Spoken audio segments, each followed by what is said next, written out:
Hello, welcome to another edition of Capper Comparison Picks. This is a new thing called Last Looks. And I got Vlad here from UFC Celebrities and Classics joining me. We're just going to go over the cards. I think there's just 10 fights on this card now, right? So this shouldn't take us long. I am going to try to do, if I see people coming to the chat, which I'm hoping, I'm going to try to do a kind of a live look. If you're coming to the chat and you happen to see this, and put your picks into the chat, I'll write them down. But if we get past that fight, so be it. Too late, and Anyway, were you able to watch the weigh-ins, Vlad? I know you've had a busy night. You had to cover. You had covered boxing this morning. Two boxing events, boxing in the evening, boxing in the morning, and probably again boxing in the evening, and then I must go sleep. I'm getting up at 5 a.m., believe it or not, on Sunday at 5 a.m. man. Well, you have to go ref some children's soccer, right? Actually, these are tests, physical tests. I must go through this physical test. That's the reason why I went to Bulgaria, to the mountain, because I cannot, my stamina is not the best in the world. And, if I fail these tests, I won't be able to ref. So from starting next weekend, I will be refing if I pass the tests, of course. Well, that's great. Morning, Dave. How are you? He woke up. Dave, did you have a good night to sleep? Did you get a nap, Dave? He didn't. I can bet he didn't. Yeah. All right.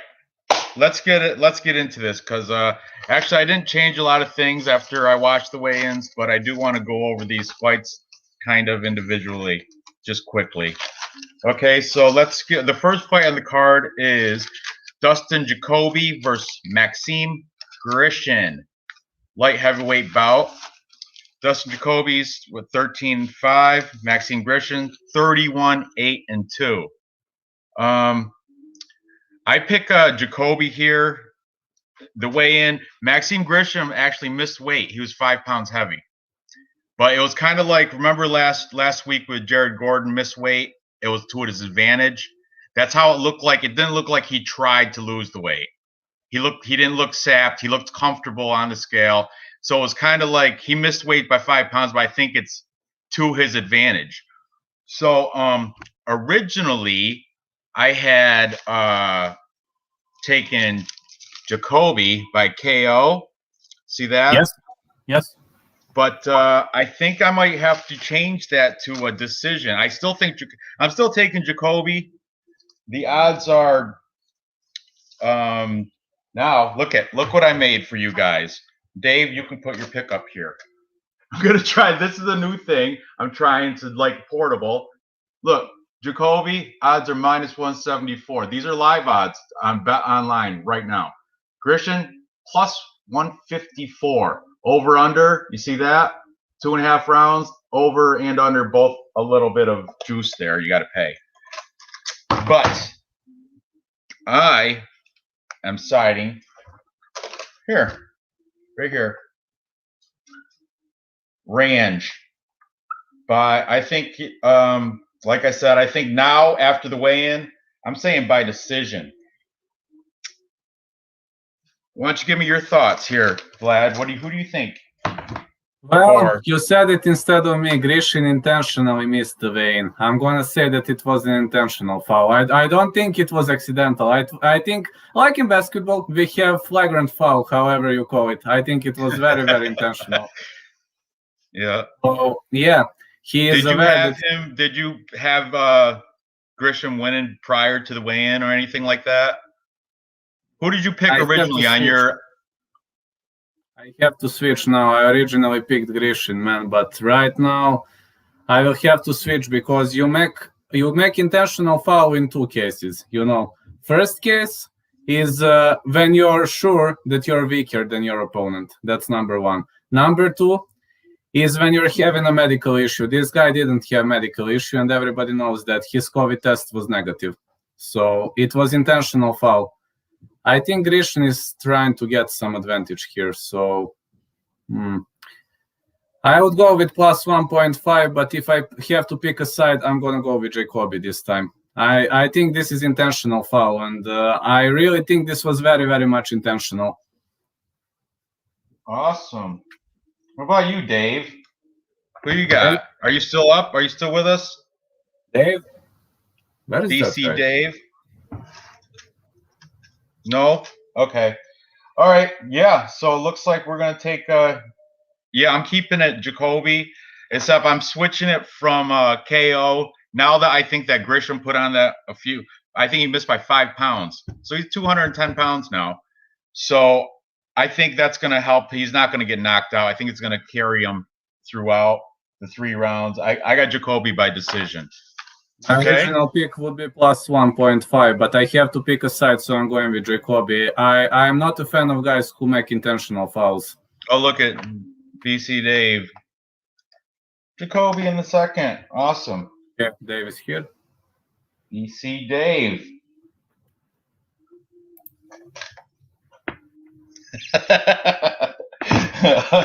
What'd you say? Decision?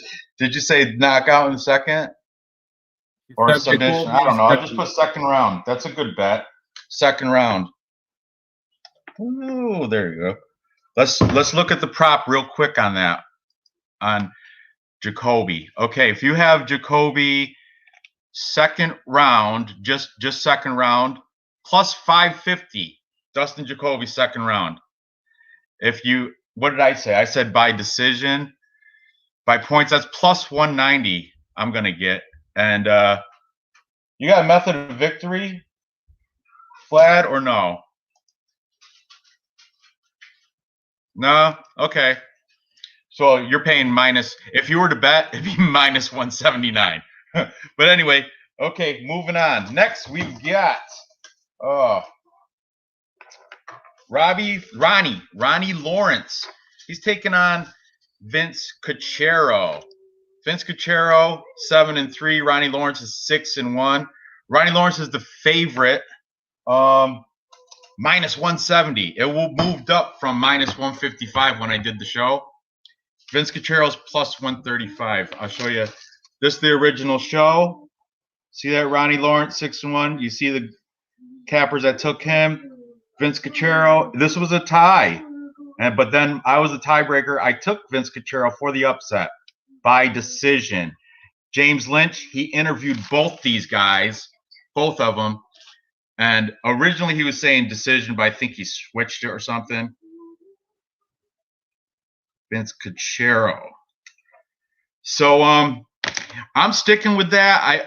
I was gonna flip earlier, like on Friday. I did some research and I saw some other guys that are leaning Ronnie Lawrence because I heard he did during his contender series fight, he had like 12 takedowns or something phenomenal. Is that correct? Yes. That made me second think.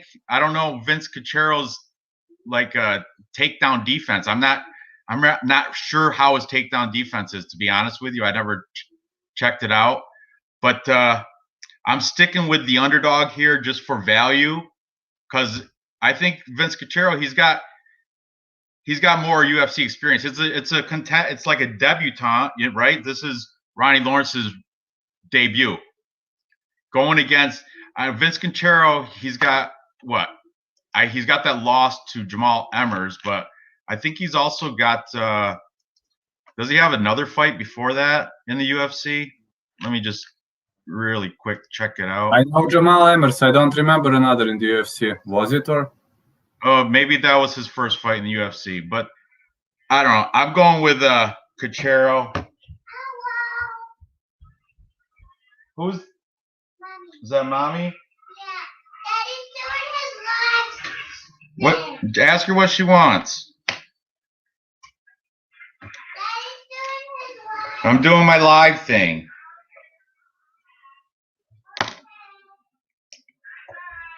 Okay. All right. Ranj. Dave.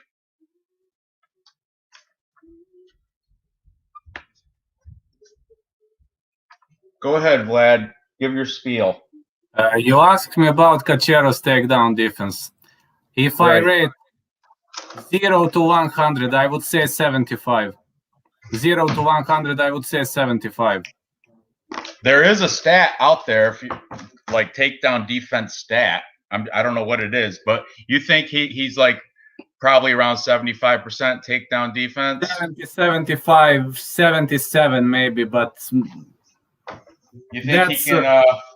You think he can stuff Ronnie Lawrence? Or do you think who do you think's going to win? Give me your thoughts on this. I'm not sure he can stuff Ronnie Lawrence because Ronnie Lawrence is very, very explosive. So, listen, I'm going to pick the value this time, and I'm going to go with Cachero because I think his cardio looks better. But I'm worried about Ronnie Lawrence's takedown offense, because 2 out of 3 takedowns will be stuffed. But what happens with the third? Plus, Ronnie Lawrence is very good on the ground.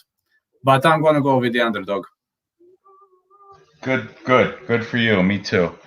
Okay, so we're all in agreement. There's 5 people watching. Anybody else want to jump in the chat? I'll throw your pick up there. But you asked me about my original pick, right? I picked a guy, but if you ask me about my original pick is going to be the fight cannot end before the end of round 2. That's going to be my original pick. But I'm picking a side, and I'm picking Cachero. Awesome. Well, the 3 of us are in agreement. Everybody take Cachero. I'm also taking him. I got him winning by what did I put? I got a decision victory. Let's see the odds real quickly on that. No knockout. You're calling a knockout? No knockout. Oh, no knockout. So you got Cachero decision also, right? No, Cachero just to win is plus 145, and Cachero to win by decision is plus 250. That's a 2 to 1 payout. Your $10 bet will get you $25. That's not bad. Cachero walks around 10 pounds heavier. Oh, I was thinking he walks around 12 pounds heavier. Yeah. How did he weigh in? They both made weight. They both look good. Made both of them made. You're right. Cachero does. He's usually featherweight, and he dropped weight. And I remember he dehydrated himself, but he looked fine. He wasn't weak or anything. And it's not like he was slamming the water after he got off scales. He went and took some sips. It wasn't like, but you could tell he did have to cut weight to get down to 135. I don't think it physically took anything out of him. I think he's still 100% from what I saw. I'll be honest with you. I think he was riding on Mason Jones' train, if you know what that means. I don't know what that means. Well, let me tell you. When I had an interview with Mason Jones, he asked me that question, and I asked him, "What the hell are you talking about?" And he said, "Listen, I weigh 185. When I drop to 170, it's normal weight drop. When I go to 155, I'm losing water." And he calls that Mason Jones train. That's how he calls. I think Cachero did the same. Well, when I used to wrestle in college and in high school, we learned your body on average carries around roughly 10 pounds of water weight. So if you have to suck weight, if you want to dehydrate yourself by sitting in a sauna, putting on a rubber suit, something to open up your pores so the water drains, you're dehydrating yourself. You can lose 10 pounds of water weight. That's not really, you can replenish it. That 10 pounds of water weight be off, then you have 24 hours before the fight, so you can fill it back up, so you can get back to normal. But remember last weekend with Ketlin Vieira?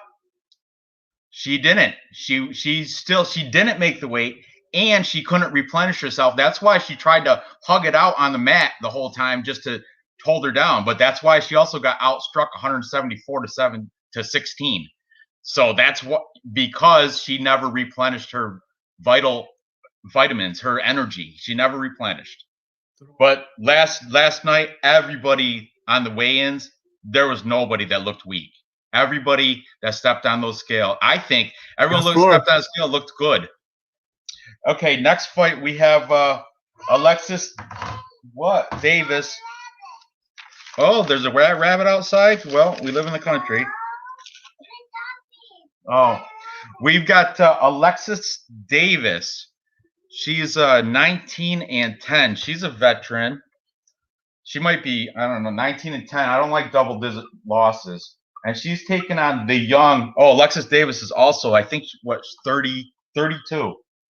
She's taking on Sabina Mazo, 9 and 1. And I know she's much younger. She is 23. 23. Mazo, 23. Davis, 32. I got the odds right in front of me, but the old odds are Alexis Davis is 2-1 underdog, plus 195. Sabina Mazo is a 2-1 favorite at minus 230. This was the original show. Nobody took. Look at. There's you taking Sabina Mazo. Nobody took Alexis Davis. Not a single person. I'm staying. She is on. Alexis Davis is on a 3-fight losing streak. Sabina Mazo's on a 3-fight winning streak. So everything's, unless this is like a trap from Vegas, like a betting trap, everything's saying go with Sabina Mazo. I mean, there's no doubt about it. I don't even, unless, yeah, who was going to pick the older 3-fight losing streak, Alexis Davis? But you know what? I will tell you this. The weigh-ins, they both look great. Alexis Davis looked phenomenal. She is cut up ribs, or her abs are popped right out. She looked great. She looked like, she's ready, world beater. That's how she looked. She looked great, except for Sabina Mazo did have a little bit of height, but it looked like she may have been a little bit like leaner, but longer, but leaner. So is there a reach? I don't know if I don't think there's a reach advantage or anything. No. I remember now. No reach advantage. No significant reach advantage.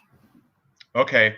Yeah, then I gotta go with Sabina Mazo. There's nothing that's pointing that Alexis did. I will say she looked good, but I'm not gonna bet this fight. But I'm taking Sabina Mazo to win, probably by decision victory.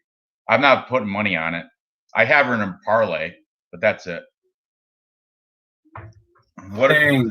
You're staying with your picks too? I think everybody.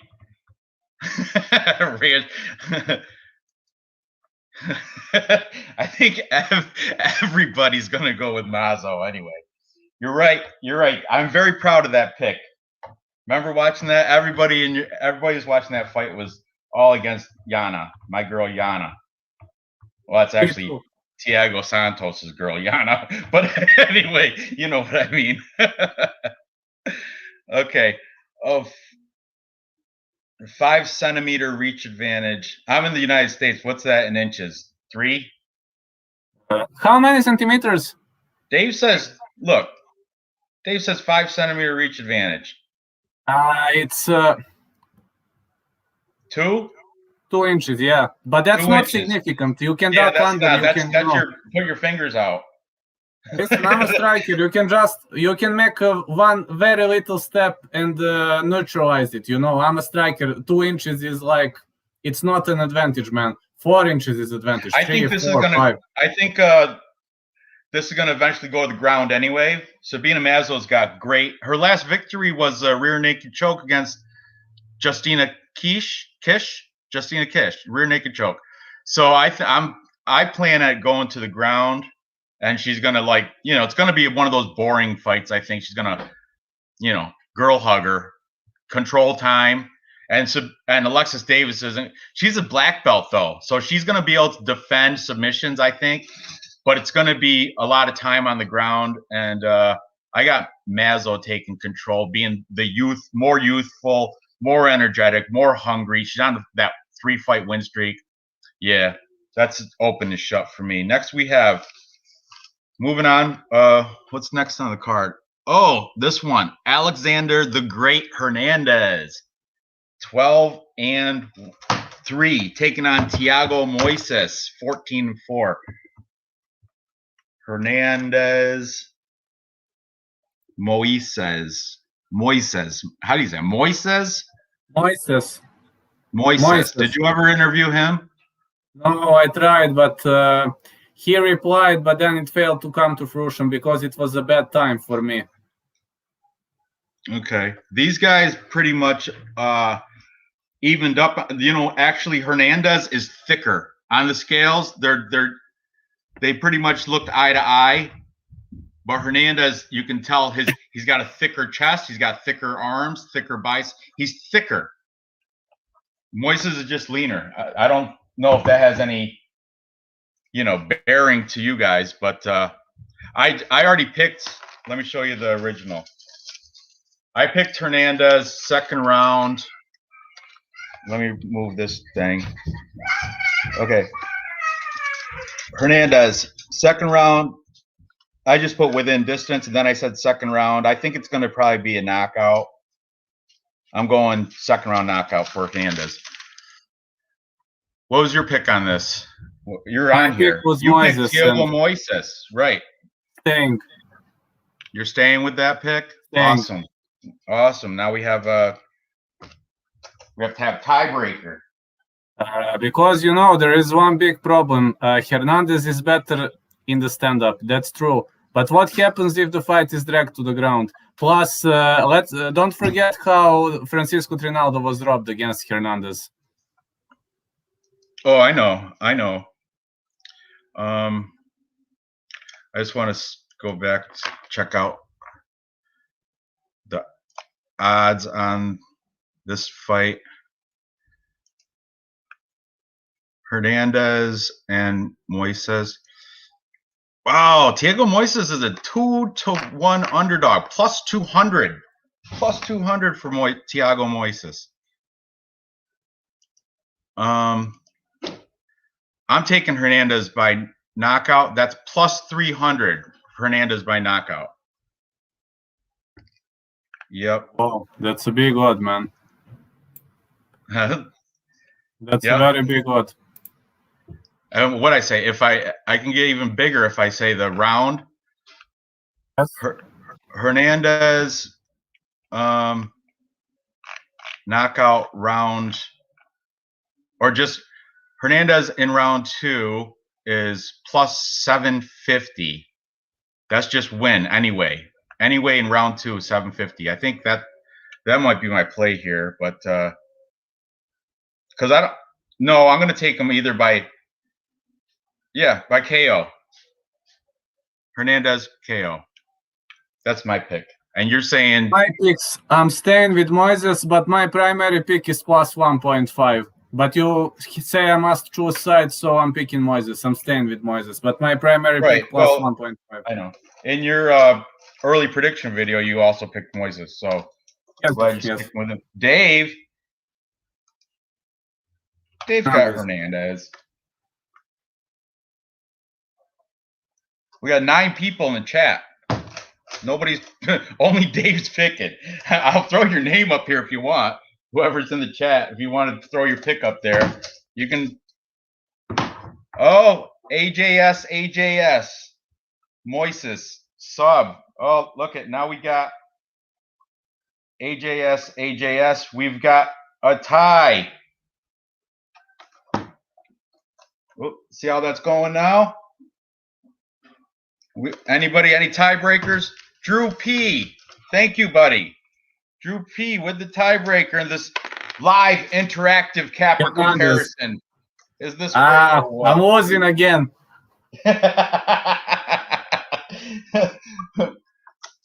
But Hernandez is the rightful favorite. What did I say he was? Minus just to win. I think he's minus 235. That's why you got unreal odd, man. Very much unreal odd. Fernandez is too big favorite. Yeah, I think that's way too wide. Way too wide. It should be a much closer odds than that. But that's where money's coming in on Thiago Moises. That's why the book, it started, I opened up, I think Hernandez was minus 180. Now it's at minus 235. So they want Vegas. No, the book, everybody's putting money on Hernandez. Vegas is moving the odds So Moises gets more. Oh, Neil, the security.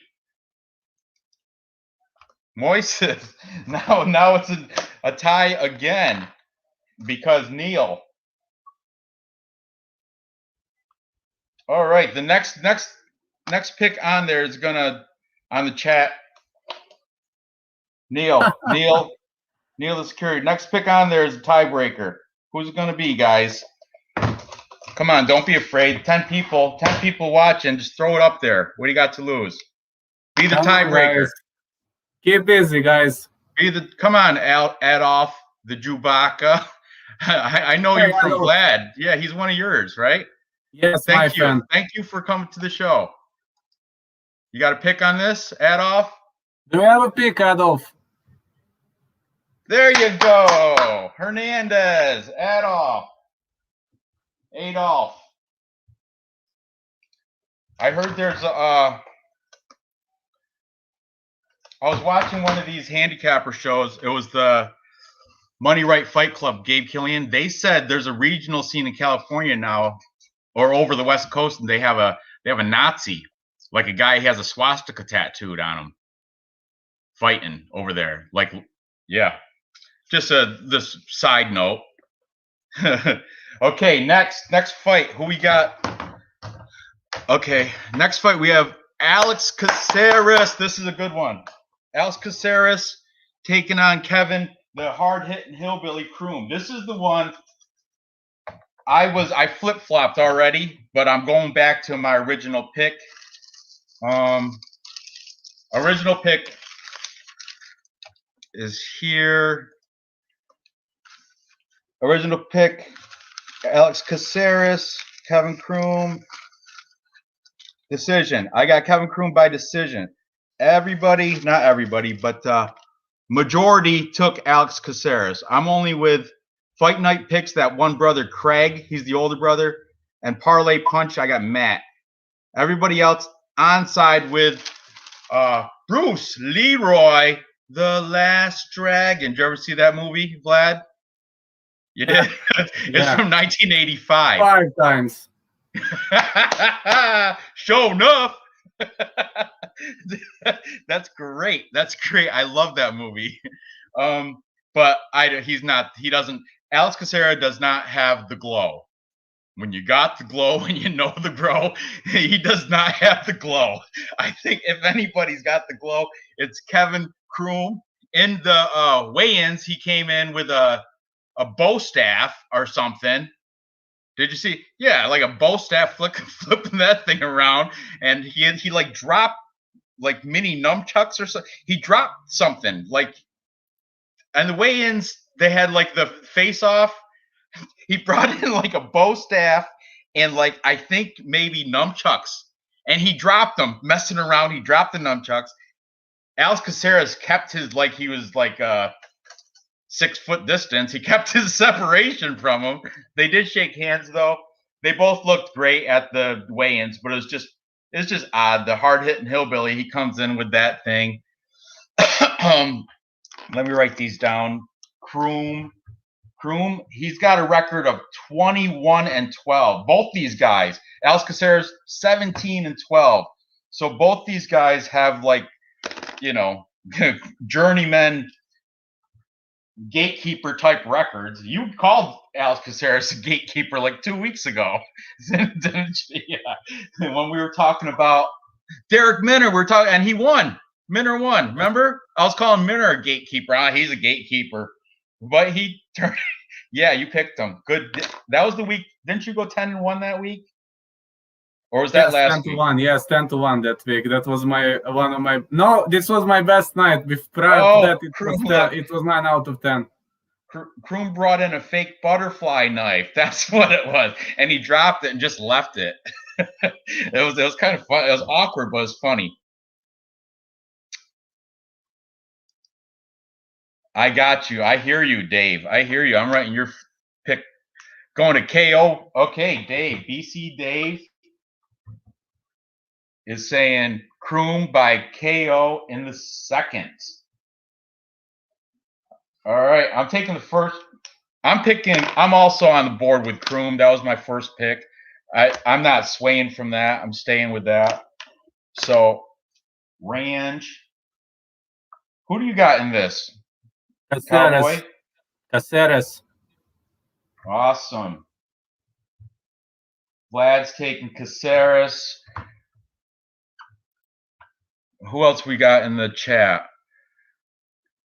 Don't you ever talk about my mom. I definitely will not. Your mom. He is also from my channel. Oh, is he? We got a bunch now. I can't write everybody down. I'm just going to write the first ones I see. Leg ups. Alex Also decision. What? All these guys. Good. Bring them all over. Everybody subscribe to me. Everybody subscribe. I'm not going to put you on this board unless you're a subscriber.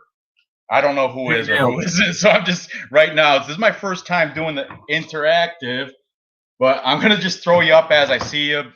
But in the future, if you're not subscribed to me, you're not getting on my boards. Come on. But I know some of these guys are. Okay, Neil. I'm going to throw his up there. Caceres by submission. Sub in the second round. That's ballsy. That's a ballsy pick, Neil. Look, I'm the MMA guru. No, you're not. Where's your cap?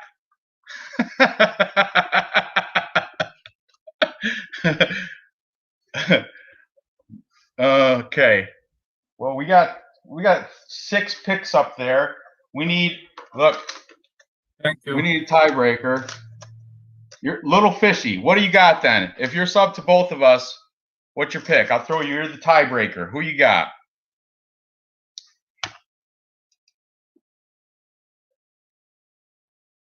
Is that the guru without a hat? I don't know. That's how'd you get that? Maybe you are him. Are you him? What? Look at the picture. Is that really him? That's him. That must have been back in like maybe 2016. That's him. Okay. I don't know, man. I don't know Guru for such a long period of time. I mean, I know Guru for the last like 5-6 months, you know. I don't know him prior to that, so. There we have it. We got 3 to 4 people taking Caceres. I'm still taking the underdog and Kevin Kroom by decision. I'm going to read Bruce Leroy. When you got the glow, you know the grow. Okay, Kevin Kroom. Let me see these odds real quick, just to see how much money I'm going to make on him winning by decision. Kevin Kroom by decision is plus 550. I will take that. Throw a $10 bet on that. Win 55. Why wouldn't I? Why wouldn't I? Okay. Next. That is a great picture, little fishy. I don't know if I kind of believe it might be you now, for real, Guru. Welcome to my show. I always watch your stuff, but you're on pretty much 12 of the 24 hours in the day. You have a live thing going on. You do repeat videos. I like how you put the little tear on the loser and the red eyes on the winner, and the screen and his little thumbnail his clickbait. Love that stuff. Okay, next we've got Angela Hill, Ashley Yoder. Yeah, this one. This is everybody's going with Angela Hill. Everybody. Let me break this down a little bit, give you a little intro. Angela Hill comes in with a record of 12-9. She has lost to only the elite in her division. Her most recent loss is against Karate Hottie, Michelle Waterson, which a lot of people are saying that she got robbed there. I happen to have taken Waterson in that on a money bet. So maybe she did, but I don't care because I won it. And Ashley Yoder, she comes in 8-6.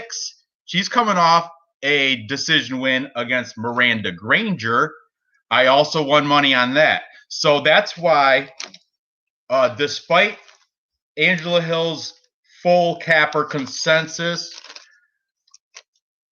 I am still taking Ashley Yoder. I think on my show I said by robbery decision because I don't the judges don't like Angela Hill. I mean, it's true. So, and lately this year, judges have been taking like side and giving a lot of robbery decisions to the underdogs.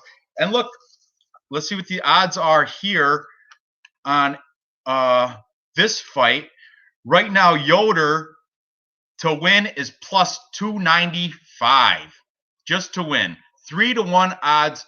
That means you put your $10 bet on, you get $29.50 back on a $10 bet, taking Ashley Yoder to win over Angela Hill. You know, and Angela Hill, on the other hand, minus 370. I would have to, I think, to be honest with you guys, I think Angela Hill should be able to get it done, but I'm willing to take that, throw a $10 bet on Ashley Yoder just to triple my money. And it could happen, like I said, robbery decisions. Anything could happen this year. I know you're all over Angela Hill too, right? Come on, man. Wilson Hayes is sitting in her corner. He's a friend of mine. Why are you asking me such questions? I just want to see how biased you really were. No, honestly. I think Angie is a better fighter, but I agree with leg ups. You know, robbery decision can happen. You know, judges favor Ashley Yoder heavily, so I don't know why they favor her. Yeah? This is a stat that I checked out. Angela Hill throws 3 times. That's a spam call. That's crap. Her significant strikes are 3 times more than Yoder. It's like 6.4 significant strikes landed per minute. Ashley Yoder's at like 2.4. So Hill definitely throws more volume, but people are forgetting Ashley Yoder is a BJJ black belt. I know she hasn't had a UFC submission. It was Invicta. Her last submission was Invicta. But people are just, Angela Hill's good, but don't sleep on Ashley Yoder. You guys are all sleeping on her. Like she's not a female professional fighter. I know she's pretty, so everyone's like, oh, she's just pretty. She's 8 victories. Let's look at them. Let's look really quick. I just want to see some of the people that she's fought in her past. Miranda Granger was good. Then she lost to Randa Marcos, of course. She lost to Lavinia Souza, who is not in the UFC anymore, but she was decent. You know, I mean, I kind of liked her. I don't know. She beat Amanda Cooper, split decision. Sayuri Kondo, unanimous decision. But then she lost to Mackenzie Dern. She lost to Angela Hill back in Ultimate Fighter finale by unanimous decision. So this, I spot for, payback. I don't know. I know the odds are against me, but she is pretty. Look, another guru. You're all over. How many accounts you got? No wonder you got so many subscribers. Half of them are you. I'm just playing. I'm not even gonna write it down. Everybody is taking Angela Hill. Why waste the time writing? Everybody. So she's definitely got the picks, but I'm still, like I said, I'm throwing that sprinkle onto Ashley Yoder just because she's such an underdog, and there's definitely a route to victory, either by decision or possibly a submission. If it's submission, that payout has got to be killer. Ashley Yoder by submission, which she's a black belt, guys, a black belt. Ashley Yoder, where is she? By submission, plus 800. $10 bet. Can I say something? No, that would pay back $80 on a $10 bet.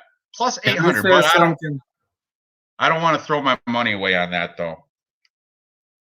Well, 8-day notice. Can I say that Angie's coach He's BJJ black belt and the former BJJ world champ. So is there a better guy to learn you to defend submissions from Wilson Hayes? No? I know. I feel something's funny.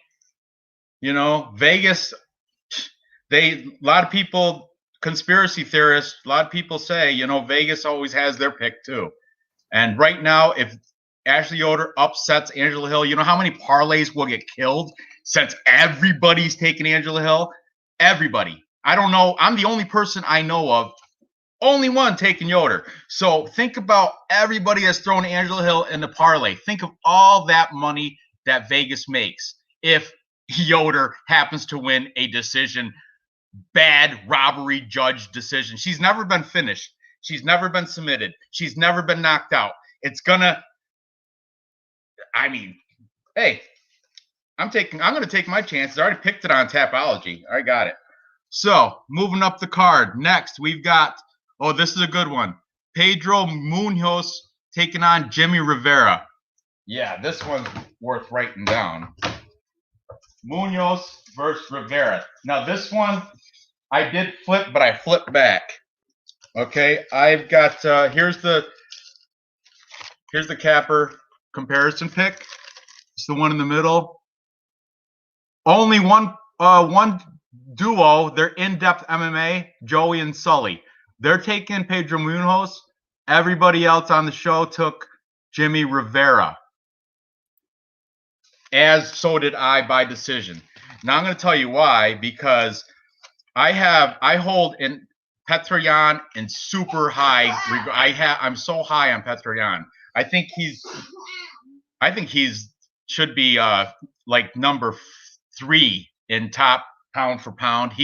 In reality he is number 10 on the pound for pound list. But I think Petroyan's striking is bar none. It's like top notch, and that's why I'm high. I got Jimmy Rivera because if it wasn't for those knockdowns in his fight against Petroyan, it would have been much closer. And some people say he might have even, if it wasn't for the knockdowns at the end of the rounds, he might have got the decision there. But and before that, he lost to Aljamain Sterling. He's the top contender in bantamweight. So he lost to the champ. He lost to the number 1. He beat John Dodson. Most recently, he beat Cody Stamann. He had that loss to Marlon Moraes, but that was 2 years ago, almost 3 years ago. And Marlon Moraes, is he number 6? He's the number 6 contender on the list of bantamweights. So that's why I'm going with Jimmy Rivera, just because his losses were good. Sometimes you can get good losses against a good guy, and that's way better than seeing a victory over like a middling record guy. You know what I mean? Who do you got for this fight? Pedro Munoz and Rivera. My initial pick is going to be plus 1.5, but I must pick a side. Gonna go for Rivera, and I think you named all the reasons. Good losses, powerful losses. Plus, let's be honest, Rivera is not vulnerable to Pedro Munoz's most powerful strike, which is weaving overhand right. You know how he put Cody Garbrandt to sleep. That's not going to work against Rivera. No way. Because Rivera does this all the time. Have you checked how he fights? Whenever you attack, he does this. Every single time he does this, And when a right-handed guy attacks and you do this, it's impossible to knock you out via weaving overhand. You know that probably. But if you want to look at Pedro Munoz, he's got some, like that loss to Frankie Edgar, that I heard was a robbery. Yes, it was. Then he went to decision with Aljamain Sterling. It was a unanimous decision loss, but he did go the distance. Then before that, he had a win against Cody Garbrandt by TKO punches. Brian Caraway, that was in the Ultimate Fighter finale. And then before that, the Brett Johns, isn't he the British guy, Brett Johns? Welsh guy. So, and that was unanimous decision. So, This is a tough pick, man. Pedro Munoz, he's live, but you know what? I think there is a there's a 3.5-inch reach advantage for Rivera.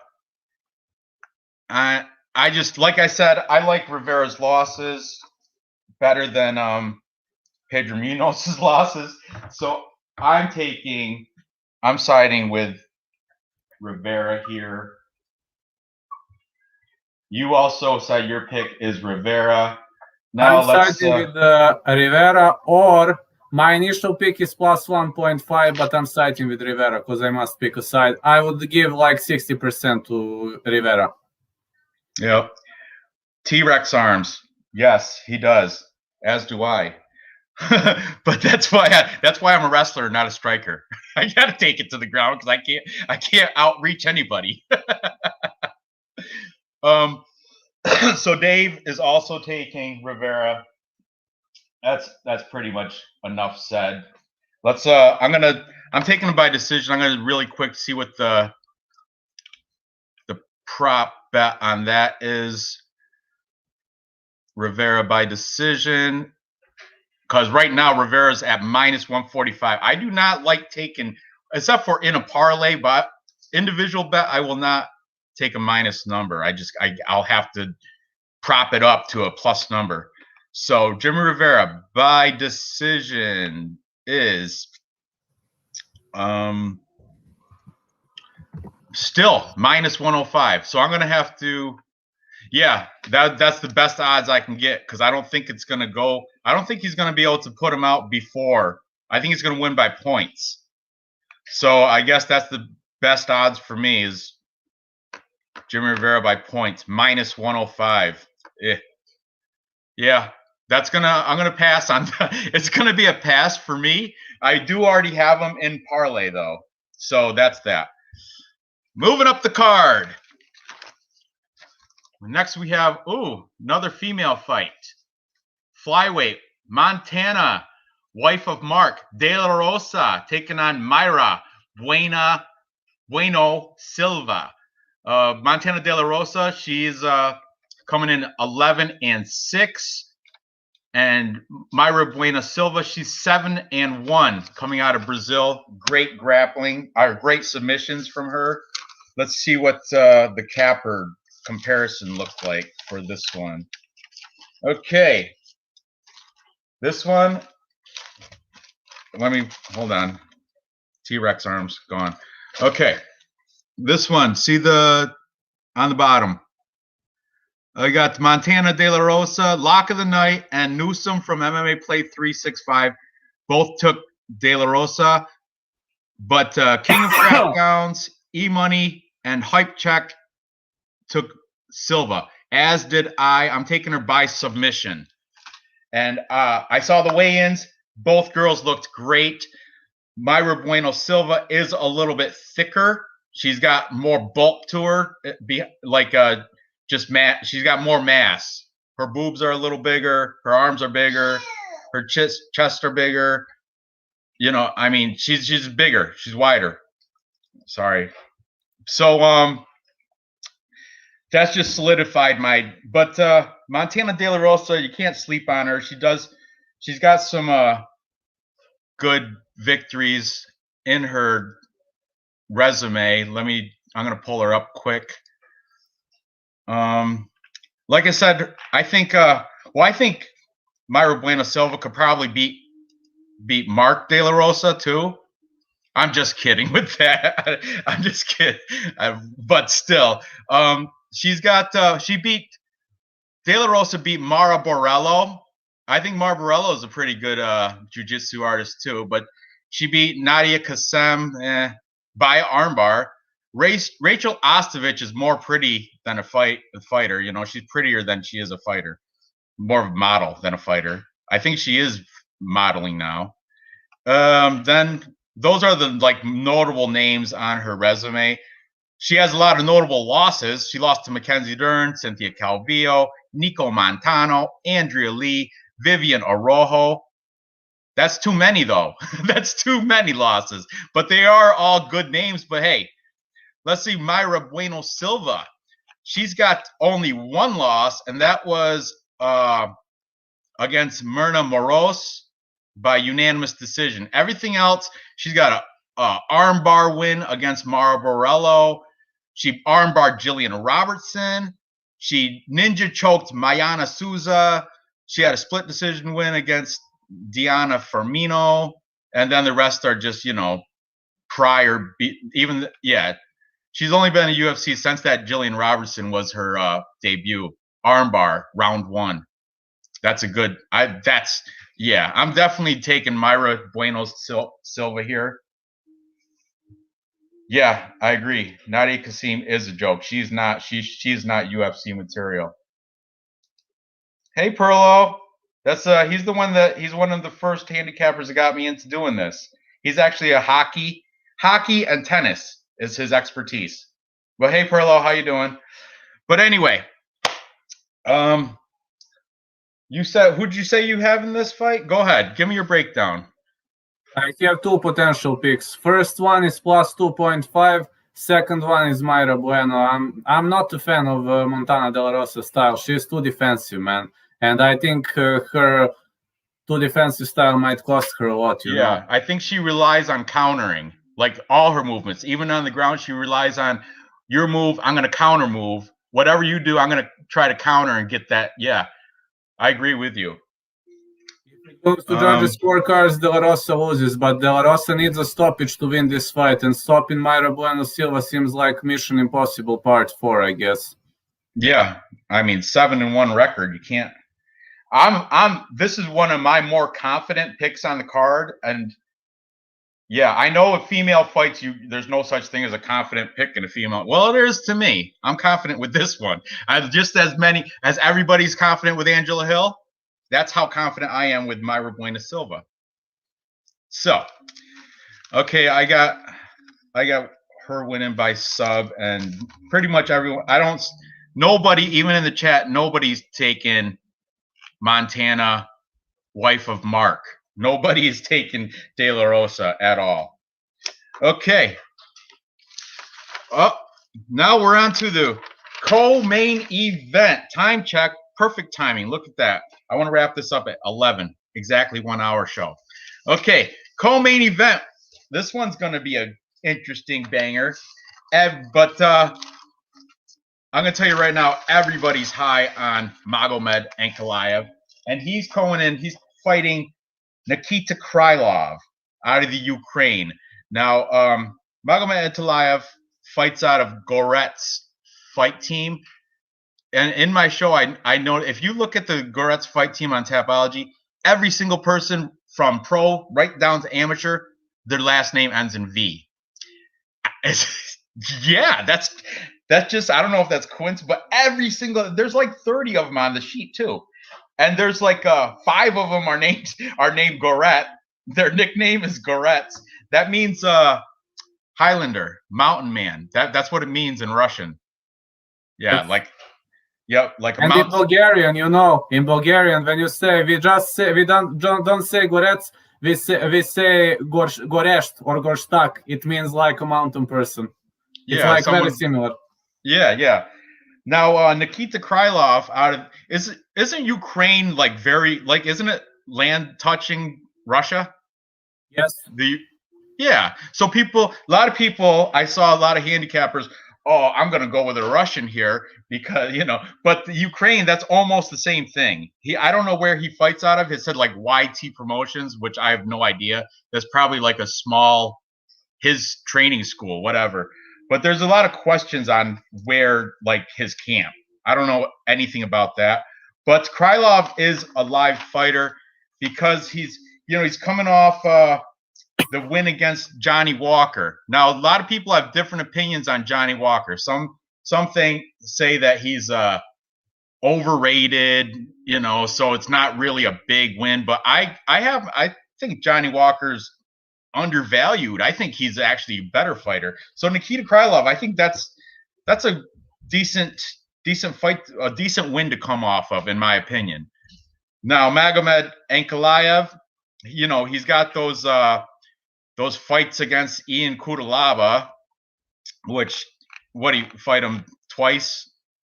Yeah, he fought him twice. They had like 3 canceled bouts in between the fights.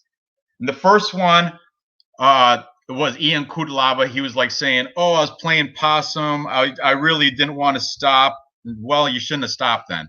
The second fight, he took care of that round 1 by he TKO victory there.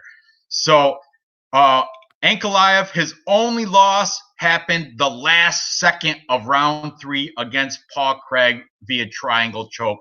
If he could do one, I understand when you're in there and you're getting choked and you lost all your oxygen to your brain and your breath, you don't.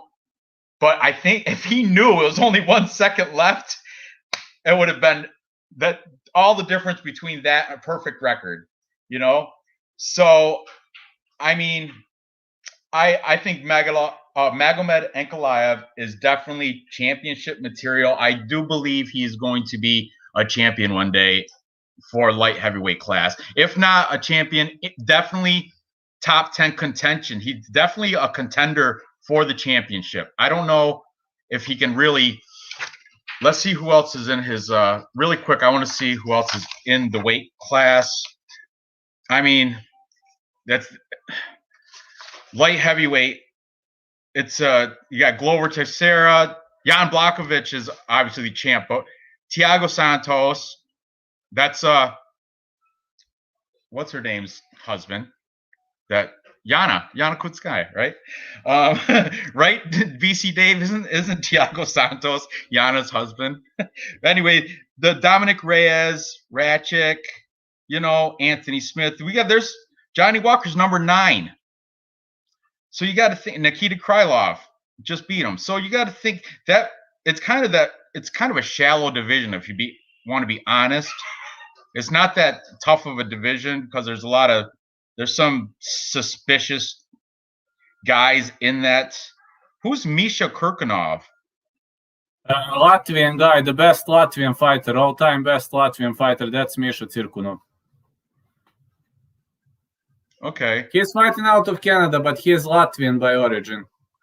All right. Alongside he and Konstantin Glukhov are the best Latvian fighters. He is ranked 1 level higher than Magomed Ankalaev in the list of light heavyweights. The top. He's Mr. Peruvian necktie. If you ask me about Misha Cirkunov, I know who he is now. I got you. I couldn't get the name with the face. Now I know who you're talking about.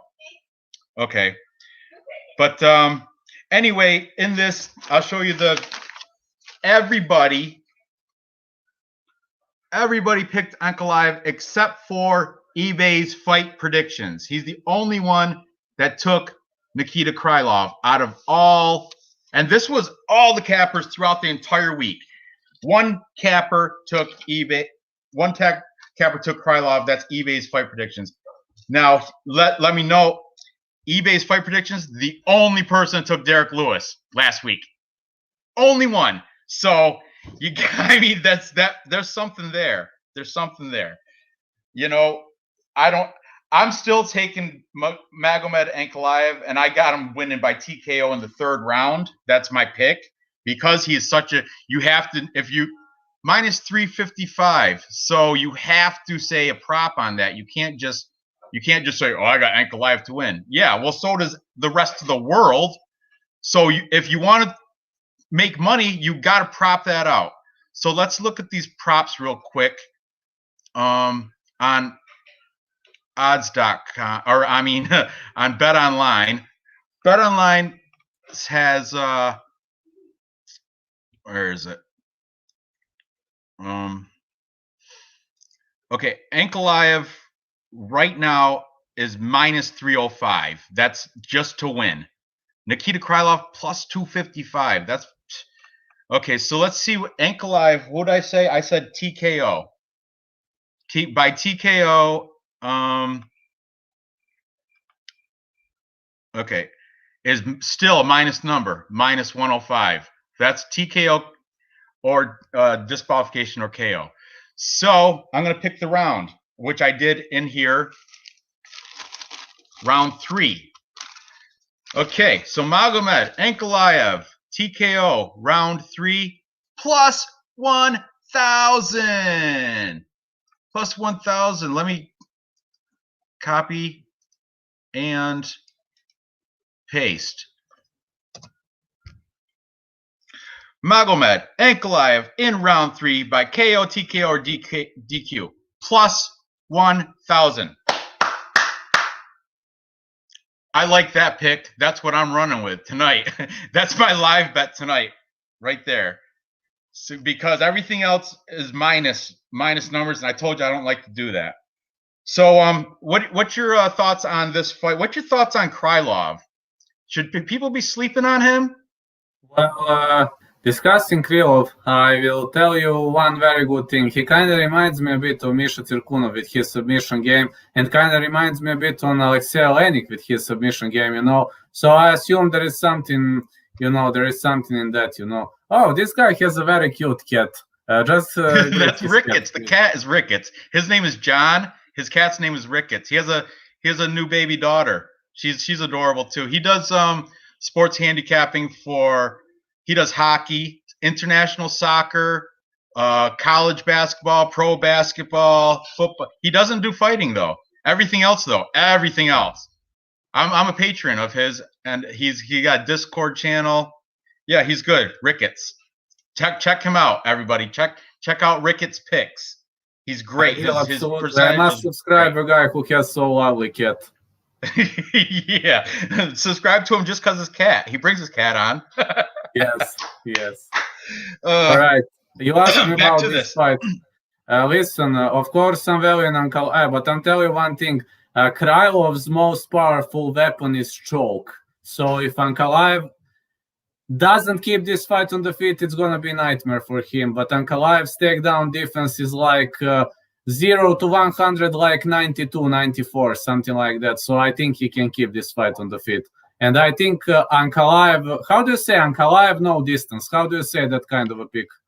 Not to not go the distance? Ankalaev wins not going the distance. How do you say that? Yeah, that's inside the distance or within distance. Yes.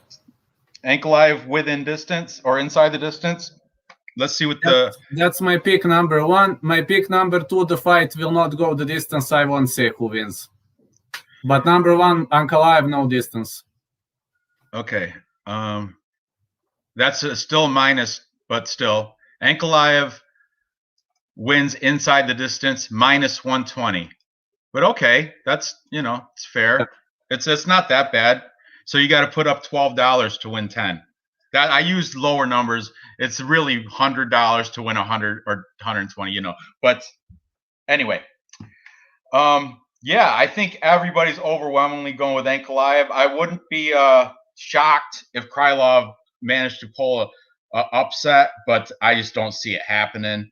Krylov comes from Donetsk, Ukraine. That's probably my third favorite soccer team in all the world. Donetsk, Shakhtar Donetsk.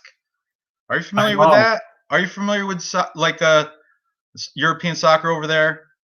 The Belarus League. Do you like the Belarus League? Actually, I know a few clubs from Belarus League, but I know Ukrainian League better. I'm not a guy who watches much of the soccer, but Shakhtar Donetsk gave a hard time to few clubs from my state, and they have. I don't like that team because Yeah, I know, but I'm not biased on international soccer teams because everybody's pretty much not. I'm not going to be unpatriotic, but a lot of international teams are better than the U.S. soccer, because that's pretty much their only sport. They don't have American football and things like that. So anyway, yeah. The Miner, his nickname used to be Al Capone. I don't know why he changed it, and it's kind of shady. Like there was someone asked him in an interview, and he said, "I don't want to talk about it." That's weird. Now he's the Miner. Okay, let's move on to this main event. Oh, I'm past the hour mark, but that's all right. Let's move on to the main event. We've got at heavyweight Biggie Boy Jairzinho Rozenstruik taking on Bongamon Cyril Gane. I watched James Lynch had interviews with both these guys and Fernan Lopez. That's the coach from MMA Factory with Cyril Gane, right? Yes. And those, I got a lot of information about these fighters from those interviews, because you can, once you see the guy talking and his look in his eye and just like how he presents himself and stuff. Let me tell you, I'm going to show you first. I'll show you everybody is. Cyril Gane is a big favorite, +2. Let's double check right now what the odds are today. Fresh odds, -250. Okay, so that moved a little bit. It used to be -265. I had written down, so that went to -250. Rosenstruck +210. So you can get paid double if you got Rosenstruck to win. Now I'm going to show you quickly the sheet. Look at Cyril Gane. All those guys, everybody, every circle, there's you. The circle with CNC. Right next to MMA Guru. Nick Capgrew, everybody. The only people taking Rosenstruck was In-Depth MMA, one guy. Harley's Punch, one guy. And Fight Night Picks, the younger brother, Matt. And Clint, Die Hard MMA podcast, he said dog or pass, meaning the underdog or he's not betting it. Okay? So, this fight is going to – now, Cyril Gane, he's got a 5-inch reach advantage. And during the weigh-ins, you can see his height and reach he had over the Rosenstruck, which it was kind of shocking to me. I thought Rosenstruck was going to be more eye to eye, but there was significant, you can see it visually. Rosenstruck's coming off his ground and pound win against the common opponent in JDS, Junior Dos Santos. Cyril Gane, same thing, a win over JDS. Man, Junior Dos Santos, he's just getting knocked out by all these great fighters. It's just, I don't know, he's got to take a lower ranked opponent, because he's going against the cream of the crop and getting beat by all of them, making them look bad. But anyway, fan of JDS, man. Huh? Not a fan of JDS. He defeated Ivanov. Anyway, they're both coming off knockout wins over Junior Dos Santos. But the thing is, Rosenstruck, he's only lost one time, and that was against Francis Ngannou. Now, a lot of people are saying, oh, well, Francis Ngannou, he's a training partner of Cyril Gane. He used to be. He's not anymore. He's gone to America. He's in Vegas. I want to say Extreme Couture, maybe. He's in a different camp. He's no longer MMA Factory. So in the interview with James Lynch, this is one of the big keys of what solidified my pick for Cyril Gane. James Lynch interviewed Cyril Gane and said, "Hey man, who you been training with? Who in preparation for this fight against Jairzinho?" He said, "Alain Boudreau. I've been training Alain Boudreau. You know what Alain Boudreau is? He's and that is, he says he sizes up kind of good. Purposely, Alain Boudreau was doing the style, like the fighting style of Jairzinho Rosenstruck, which is, kickboxing. Jairzinho Rosenstruck's got like 80 kickboxing fights. He's 60 wins or something, maybe 60 knockout. I don't know. He's got some phenomenal number. Do you know his exact numbers? I don't know, but he's got a ton. No. Over 80. Yeah, he's got a ton of fights, and he's got like 60 wins. I don't know how many by knockout, but anyway, multitude. So Cyril Gane had Alain Boudreau come at him with like a kickboxing style type attack, because Jairzinho Rosenstruck will not go to the ground. 0 ground game. 0. Has he gone to the ground ever? I don't think so. Everything he's won, it's been through knockout. He's never been to decision. He has been to decision, but I'm saying he's never. Yeah, it's been decision or knockout. Knockout. His losses have been by decision. No, No, Francis Ngannou. I was looking at his kickboxing fights, but UFC fights, it doesn't go to the ground. If it does go to the ground, it's him on top, grounded and pounded, but not against Gane though. No way. Loss, punches, round 1, 20 seconds against Francis Ngannou during Ferguson versus Gaethje. Okay, so when James Lynch, when he asked Jairzinho Rozenstruik, hey man, who you been training with? Whoever's available. That's what his answer was. Whoever's there. And then James Lynch tried to peer. Is there anybody you train with more than anybody else in preparation for Cyril Gane? No, just whoever's available. That means he's just kickboxing training. He's just going up there doing some kicks and punches. He's not training his ground game. Between the lines, Kepper. He's hiding something, man. I don't. Maybe, but if it goes to the ground, Cyril Gane has definitely got, the advantage. Definitely. I don't even know Rozenstruik on the ground. I couldn't even give him a star ranking because I don't know. Striking, I'm giving him 4 out of 5.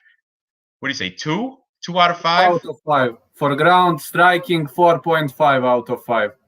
Yeah, striking, he's got the clinch too. The clinch strike, like the kickboxing, anything with kickboxing, he's like you said, 4 or 4.5 out of 5 stars.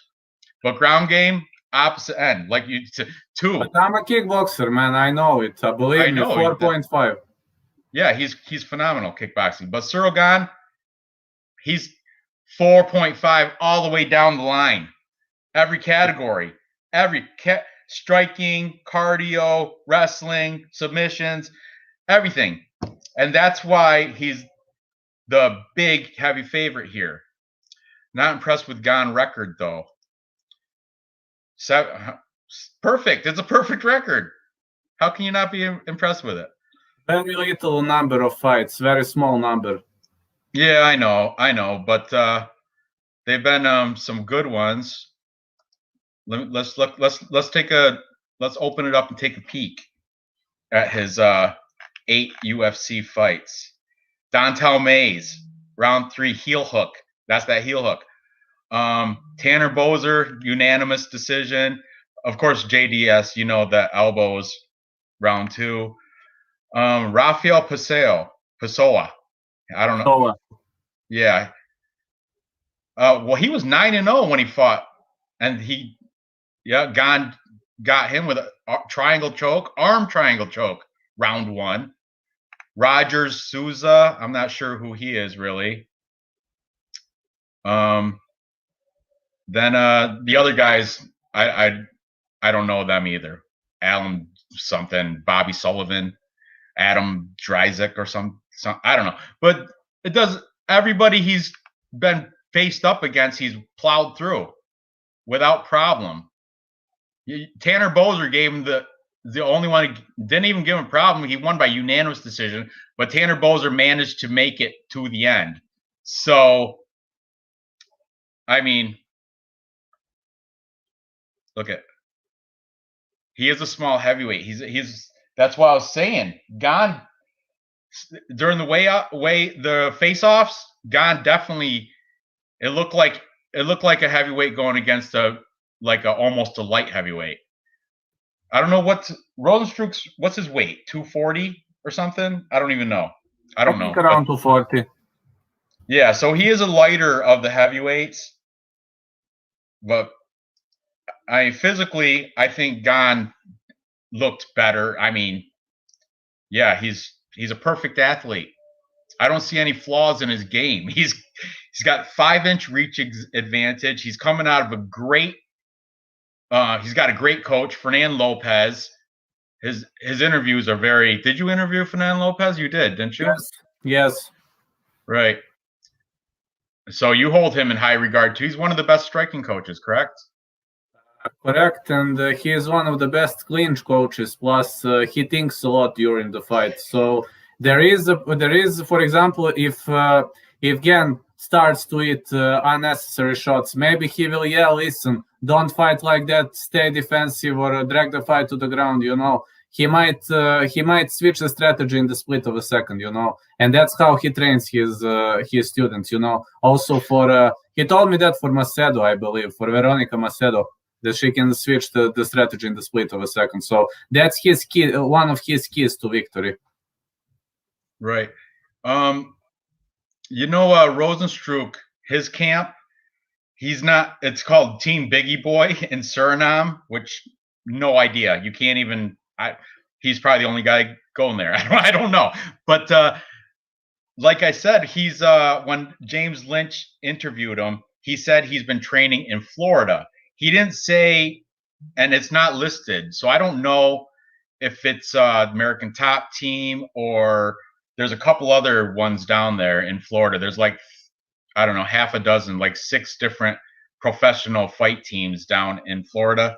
I don't know where he's fighting, but he didn't mention any other training partners. That's what bothers me. It's like he just went through the motions. He didn't really, I don't know if he's prepared for this. He's expecting to do a counter punch, just like he's expecting to do a Derek Lewis. That's what he's expecting. He's wanting to catch Cyril Gane. That's why I think he's in his interview. I kind of think he's relying on getting a haymaker, like a shot, a knockout punch, just the kind of a lucky one. I don't know. But yeah, I'm all over Cyril Gane. I'm taking him TKO 4th round. I'm going to look up the odds right now for that. And okay, Cyril Gane, round 4. Oh, I like it. Copy and paste and chat.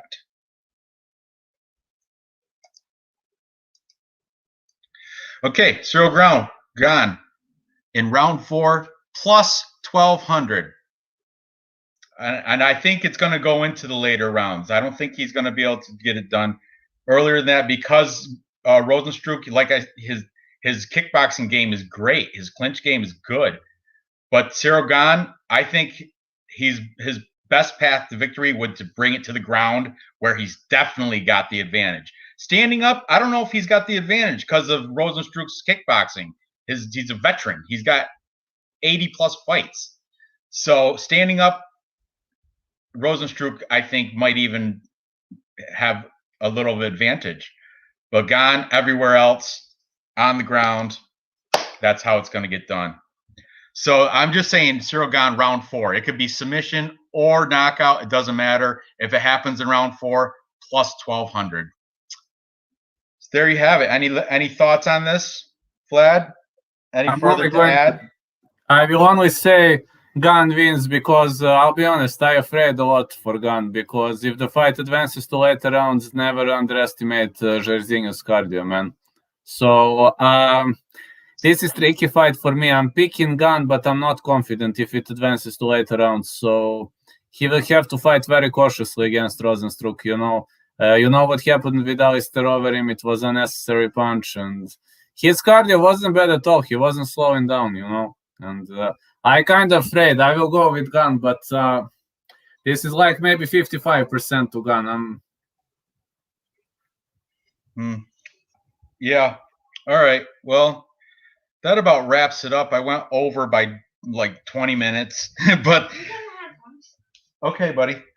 But yeah, I appreciate everybody tuning in. Vlad, I'm always appreciative of you coming on to the show.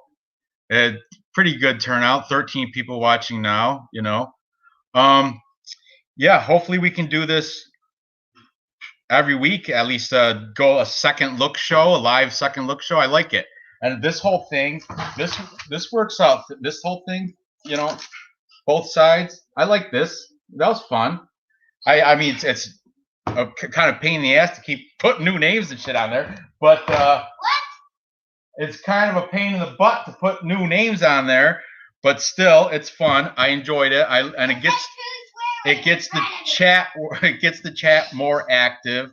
So I appreciate all you guys in the chat. Be sure to subscribe. If you haven't subscribed to Vlad, which I know you have, UFC Celebrities and Classics, because most of you guys are from there, but definitely come subscribe to me. Ricketts, I appreciate you. Of course, you know that. I want to be more active in the Discord, but I subscribe to Ricketts. Hey, man, pet your cat for me, would you? Ricketts, pet that cat for Vlad. All right, Vlad, you're not watching the fights tonight. You have to work. Fortunately, I will probably only follow boxing, and after boxing, I go to sleep. Get up at 5 a.m. For next week, listen, I know I know my schedule, I think, on Thursday. So on Thursday, we can make a deal. Does it sound okay? Maybe it's not going to be Saturday, but I will be free, but I don't know which day. I'm not holding you to it. Whatever. If it doesn't happen, it doesn't happen. It's not. This is my hobby. I don't do this for subscribers and stuff. I do this because it's fun. I do this because I want to. It's fun for me. All right.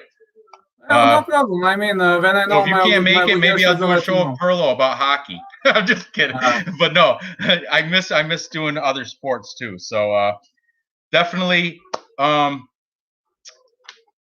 Thank you, Dave.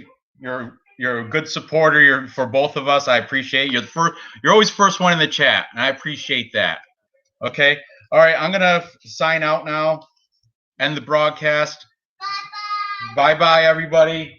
Make sure you gather the info, place the bets, and cash those tickets. Appreciate you watching. I'll see you next time. Thank you.